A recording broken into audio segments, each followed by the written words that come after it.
Hello everyone! Today I'm in the garden this morning and I am going to be doing some winter cleanup. I'm really excited to be talking about this because there are a lot of ways that we can clean up our garden, take out old plants that can create more soil health over the winter. There's a lot of microbes in our garden and we really want to make sure they have enough food for the winter to make our soil rich and beautiful in the springtime. So I'm going to show you how I take out my squash plants, tomato plants, cucumber plants, and how I prep the garden a little bit for the winter. I'm going to be doing a full video on how to prep the garden and how to prep your soil, but today we're going to be taking out a lot of plants with you. So let's get started here and let's do a little walkthrough of the garden to see what we need to do right now. Before we get started, if you're new here, I'm Tasha with The Purposeful You, and I really love doing gardening in the backyard and I love inspiring others to do it.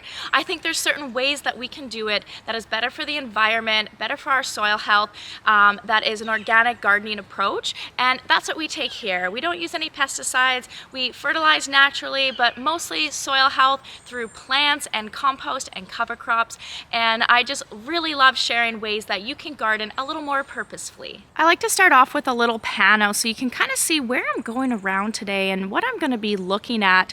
You can see there's a lot of tomato plants, there's a lot of things at the end of their life from the summertime. So let's go look at the tomatoes first. So here's our tomato bed. You can see like they're still trying to grow. There are flowers here. We have 12-degree weather right now here in the Pacific Northwest. We are not getting any more tomatoes, but as I harvested the last tomatoes last week, I just left the plants and they're still trying to produce, but now I want to cut them down to make sure that there's energy and the roots stay healthy for the microbes over the winter time. Before I get pruning, I always grab a trowel, some really sharp snippers, pruners, and I like to wear long gloves. I really like to do long gloves when you're pulling out big plants because it'll just protect your clothes a little bit more. Let's start off by taking out this plant right here. You'll see the base is still there from the tomato plant. And you know, we grew marigolds in the tomatoes as they're a wonderful companion plant. I let them just die out because again, they're food for the birds. But what I don't want to do is I don't want to take out the whole tomato plant. I don't want to take out the root system. I don't want to hurt the soil and I don't want to rob all the microbes from their nutrients, which is in the roots. So I'm actually just going to cut the base right now.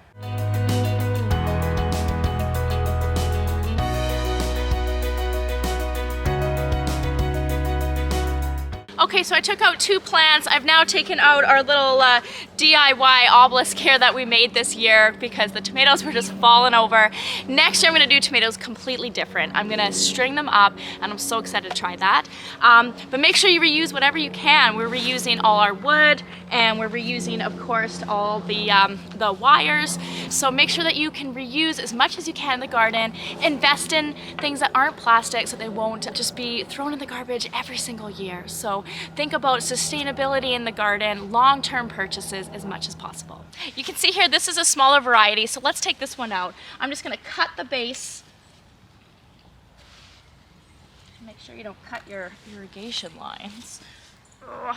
This one's a strong one, okay, and then pop it right out of the ground. It's really easy to be able to do this as well. So here is the base. Now I'm just going to leave this like this, and there's mushrooms growing. There's a lot of beautiful things happening in the soil, and I don't want to disturb the microbes, so we're gonna leave this in here, and then we're gonna be cover cropping and adding some compost before the winter. Okay, let's go ahead here and do the last tomato plant, cutting the base, and then again, just pulling straight up with these wires. It's kind of nice and easy with the cages. You'll see here that I had a tomato plant intertwined with the marigolds. Didn't even notice. Oh dear. So sometimes I'm not a very gracious gardener. Oh lordy. Okay. Those guys are going, and you know what? We're gonna just save these as seeds this year. If you've never saved seeds before, do it. This is my first year. Let me show you. Oh wow, okay, so here's a marigold. Okay, we're off topic here. Here's a marigold. Look at all the seeds. These are all seeds in here. Hopefully you can see. Oh yeah, look at all them. You can get sometimes up to 80 seeds on one marigold. It's absolutely beautiful. This one wasn't quite done yet, so this one I wouldn't save. You want to make sure your marigolds are completely dead. Okay, the tomato bed is done. Now I am just going to add a little bit of compost to the top now, and I'll probably do some cover cropping as well.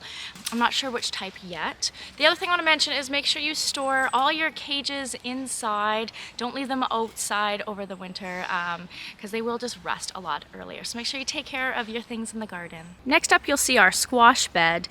We definitely need to take these plants out. It is at the end of the season and everything is just actually molding. Like this is really soft. It's getting to the end of the season. As you can see here, this plant is actually quite stressed. It's producing a lot of small ones and they probably won't ripen as we're going to be getting down to 10 degrees or cooler at nighttime. So this is the time that you want to just harvest as much as you can. And again, I'm just going to cut at the base. This one's a pretty good size, so we'll bring this one inside and this one will be edible. You can see mildew on the leaves here. We get a lot of mildew at this time of year in the Pacific Northwest. So you do want to remove your plants before more diseases happen in your garden. And so I'm just going to cut the base of this and we are just going to remove this like this.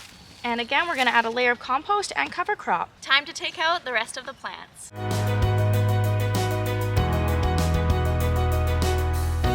Okay, we even have a few little baby zucchinis. Before I take out the plant, I wanted to harvest and show you. We also have a baby butternut squash. We'll see if it ripened in time. This was a plant that got lost this year in the mix of all the zucchini plants. Okay, now that we have cut all the squash plants, I'm just going to do a light rake of the garden. You don't want to go too deep because again, you don't want to disturb the microbes. So do a light little rake of your whole garden bed. I ended up leaving some flowers because they're great nutrition for the bees right now. And then you might want to do some compost or some cover crops depending on where you live.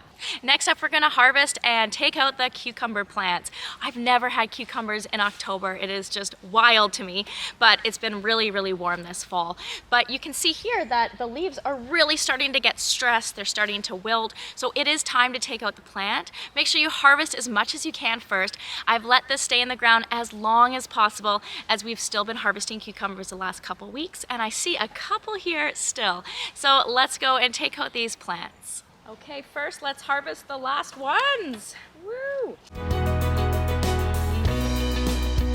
Okay, we harvested a couple. These guys I don't think quite made it. These ones are gonna be lovely. Now that we've harvested, I wanna show you here, this is going to be a little difficult today because I decided to plant peas at the base so we could have some fall peas. Now we have no flowers yet, so I'm not sure if it's gonna work. It might not have been a hot enough spot, or maybe it was competing with nutrients with the cucumbers. But I'm gonna have to really delicately cut the base of these cucumbers and take out all of the leaves and the stems very carefully here. So let's do it. Okay, we did it, and I don't think we hurt any of the pea plants. So now we're gonna see if we're gonna get some peas this fall. You can see we have no flowers on them, so this was a test this year. I may have put them in the wrong spot, but hey, that's the whole point of gardening, is try something new every year. Next, we're gonna do the bush bean bed. We have had 2 massive rounds of bush beans. If you've never grown bush beans before, make it part of your plan next year because they just keep on giving, and it's October and we're still harvesting. So I'm gonna harvest the rest of the beans as, again, we're getting to really cold temperatures at nighttime, and I wanna make sure I'm harvesting the food when it's still going to taste good. And then I'm gonna take out all the plants today. Got my handy dandy roux pouch here. I'm gonna be harvesting some beans now. Let's do a close-up of the bed.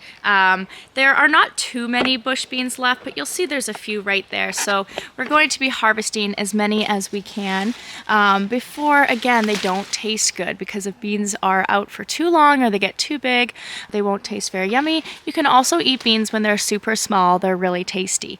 So let's go through the plants, and I'm going to, again, just cut off the base. If you've never grown bush beans before, let me show you what a plant looks like. We get about 20 bush beans on this one plant, and then we'll get another 10 or 15 in the fall. Bush beans are a wonderful addition to your vegetable garden. So here it is here, and I just cut the base and we'll leave the root system in. As I'm going through here, I'm really glad I'm taking them out, as some of these huge plants only have 1 or 2 beans and they're not looking so hot. So make sure you don't keep food in the ground if it is not looking good anymore. Make sure you take out the plants to avoid any unwanted pests in your garden. Okay, so this bed is finished. I'm going to take all the bush bean plants, go and compost it. But I want to show you here, I'm sure glad I did this, because look at the mold that is happening.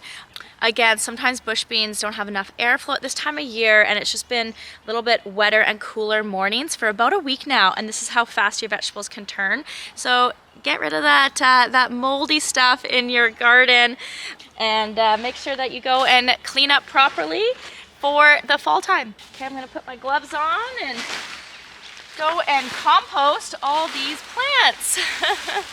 And to prep this bed for the winter, I'm probably gonna add a little bit of compost and some cover crops again. Thank you so much for joining me today in cleaning up a few of our garden beds. I hope I've inspired you to just cut at the base of most of your plants, like your tomatoes and your cucumbers or your beans that you are taking out before the winter comes. Make sure you check out cover cropping. This is gonna be my first year experimenting with a few different types, so I'm gonna be doing a whole video on cover cropping soon. So make sure you come back and check out the channel. I really appreciate you listening, and make sure you go and subscribe. Like this video if you found this valuable today. Please comment below. I'd love to have any ideas that you think that we should do, or perhaps you have questions about what we're doing in our garden. So make sure you reach out. Until next time.